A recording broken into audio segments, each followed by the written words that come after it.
സല്ലല്ലാഹു അലൈഹി വസല്ലമ തങ്ങൾ പറയുന്നു, ഏതെങ്കിലും ഒരു മനുഷ്യൻ, നമ്മുടെ എല്ലാവരും അള്ളാഹുവോട് ദുആ ചെയ്യുന്ന എന്താ? അള്ളാഹുവേ നരകത്തിനെ തൊട്ട് കാക്കണേ പടച്ചവനെ, അള്ളാഹുവേ നരകത്തിൽ നിന്ന് രക്ഷിക്കണേ പടച്ചവനെ.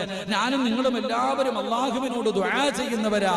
എങ്കിൽ എന്റെ പ്രിയപ്പെട്ടവരെ, മുത്തുനബി സല്ലല്ലാഹു അലൈഹി വസല്ലമ തങ്ങൾ പറഞ്ഞു, ഏതെങ്കിലും ഒരു മനുഷ്യൻ 40 ജമാഅത്ത്, എന്റെ പ്രിയമുള്ള സഹോദരങ്ങളെ, 40 വഖത്ത് നിസ്കാരം, എന്റെ പ്രിയപ്പെട്ടവരെ 40 ദിവസം ജമാഅത്തായിട്ടുള്ള നിസ്കാരം അവ്വല് തക്ബീറോടുകൂടി ഇമാം അല്ലാഹു അക്ബർ എന്ന് പറയുമ്പോ ആ ഒന്നാമത്തെ തക്ബീർ മുടങ്ങാതെ 40 ദിവസം ആര് ജമാഅത്തായി നിസ്കരിക്കുന്നുണ്ടോ അവൻ അല്ലാഹു 2 പ്രതിഫലം കൊടുക്കുമെന്ന് നബി മുഹമ്മദ് മുസ്തഫ.